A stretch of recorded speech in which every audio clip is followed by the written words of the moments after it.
Hi guys, myself Sangam Chakravarti. Welcome back to my channel Article at Short Look. आज मैं the journey of India from 1600 to 1947 का जो series है उसे मैं कंटिन्यू करूंगा। अगर आपने पार्ट 1 नहीं देखे तो आप आई बटन को क्लिक कीजिए और उस वीडियो को पहले देखिए, इसके बाद इस वीडियो को कंटिन्यू कीजिए।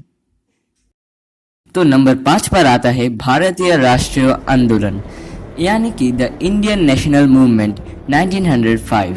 लगभग 15 वर्ष तक ब्रिटिश सरकार द्वारा याचिका दायर करने के बाद राष्ट्रवादियों को लगा कि वो असफल रहे।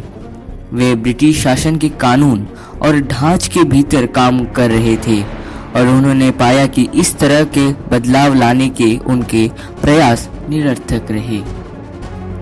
नेताओं की नई फसल लाला लाजपत राय, बाल गंगाधर तिलक और बिपिन चंद्र पाल सेल्फ गवर्नमेंट यानी कि स्वराज के नारे के साथ आए।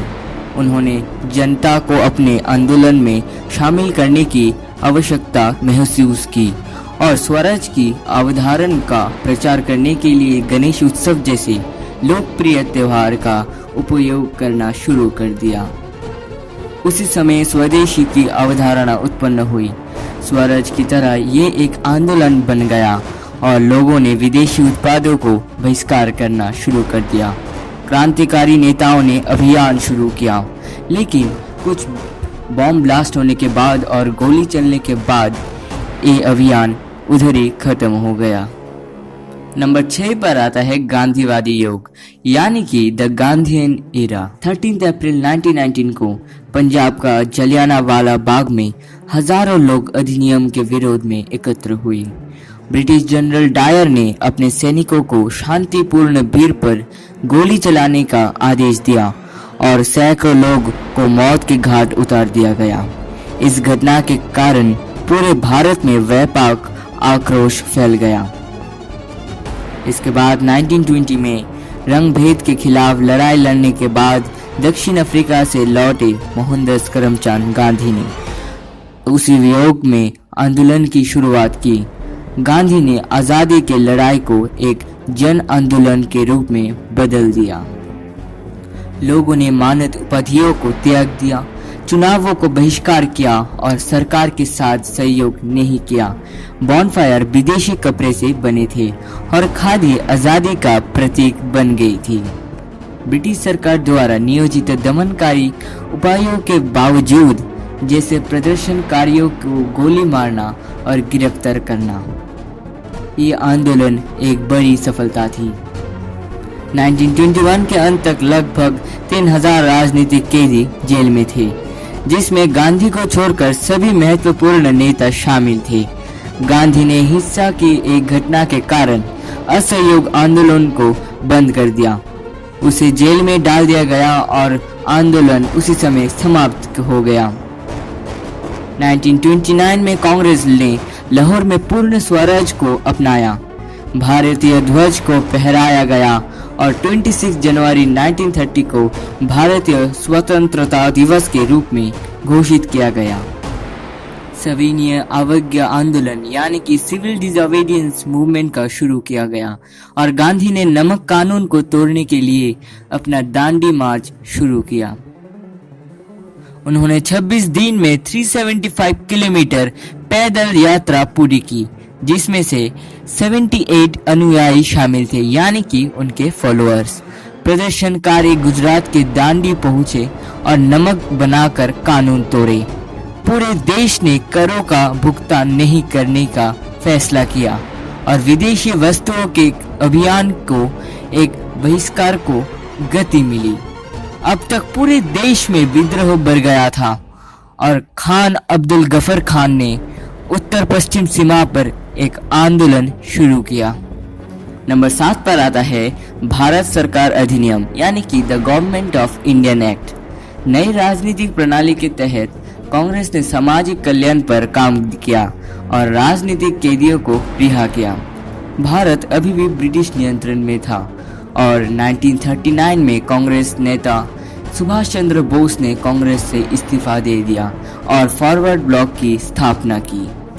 मुस्लिम लीग के स्थायी अध्यक्ष मोहम्मद अली जिन्ना ने मुस्लिम अल्पसंख्यक के लिए रियायत हासिल करने के लिए भारत के दो राष्ट्र में विभाजन के लिए सक्रिय रूप से अभियान शुरू किया। 1940 में मुस्लिम लीग ने एक प्रस्ताव पारित किया जिसमें भारत को दो राष्ट्रों में विभाजित करने की मांग की गई, जिसमें से एक पाकिस्तान की मुस्लिम मातृभूमि है। नंबर 8 पर आता है भारत छोड़ो आंदोलन यानी कि द क्विट इंडिया मूवमेंट। ये चला था 1942 से लेकर 1945 तक। दिसंबर 1941 में तेजी से आगे बढ़ने वाले जापानी ने अंग्रेजों को मलाया सिंहपुर बर्मा से बाहर निकाल दिया और यहाँ तक कि भारत में उनके साम्राज्य को भी धमकाया। मार्च 1942 में युद्ध मंत्रिमंडल के श्रम सदस्य क्रिप्स ने रियायत के अधिकार के साथ भारत को प्रभुत्व का दर्जा देने का वादा किया, लेकिन सत्ता के तत्काल हस्तांतरण की अनुमति देने से इनकार कर दिया। भारतीय नेतृत्व ने भी इनकार कर दिया और गांधी ने भारत छोड़ो आंदोलन शुरू किया। आंदोलन शुरू होने से पहले ही सरकार ने सभी नेताओं को गिरफ्तार कर लिया और कांग्रेस को अवैध यानी कि इल्लीगल घोषित कर दिया गया। आंदोलन में सभी क्षेत्र से जैसे मध्यम वर्ग, छात्रों और शिक्षित युवाओं की भागीदारी देखी गई। संचार, पुलिस और सैन्य प्रतिष्ठानों के खिलाफ हमले शुरू किया गया। सुभाष चंद्र बोस ने सिंगापुर में भारतीय राष्ट्रीय सेना का गठन किया और दिल्ली के लिए मार्च किया।